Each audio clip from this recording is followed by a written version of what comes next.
সবকিছু অবহেলিত, হোক সেটা ফুল কিংবা মানুষ। আসসালামু আলাইকুম, আমার পাখির ঘর থেকে সবাইকে স্বাগতম। আশা করছি তোমরা সকলেই ভালো আছো। আমি আলহামদুলিল্লাহ ভালো আছি। তো চলো দেখি আসি আজ আমি কি রান্না করছি। আজ আমি রান্না করব হাতে মাখা ছোট মাছের চচ্চড়ি। ছোট মাছ কাটতে কষ্টকর হলেও খেতে অনেক মজা। ছোট মাছ এভাবে হাতে মাখিয়ে রান্না করব। তো চলুন চলে যাই মূল রেসিপিতে। প্রথমে কড়াইয়ে পেঁয়াজ দিয়ে দিব। পেঁয়াজ যতটুকু, আলু ততটুকু দিয়ে দিব। বেশি করে কাঁচামরিচ দিয়ে দিব, অল্প মরিচের গুঁড়ো, হলুদ গুঁড়ো, ধনিয়া গুঁড়ো, পরিমাণ মতো লবণ, তেল, ধনিয়া পাতা দিয়ে সবগুলো একসাথে মাখিয়ে নিব।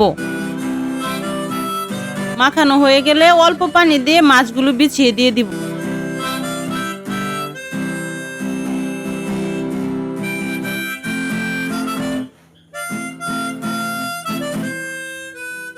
এখন ঢাকনা দিয়ে ডেকে চুলাই দিয়ে দিব। ঢাকনা খুলে এই দেখুন প্রায় হয়ে আসছে। হওয়ার আগে আগে আমি একটু বাজার জিরে গুঁড়ো দিয়ে দিব। দিয়ে ঢাকনা দিয়ে ডেকে নামিয়ে ফেলবো।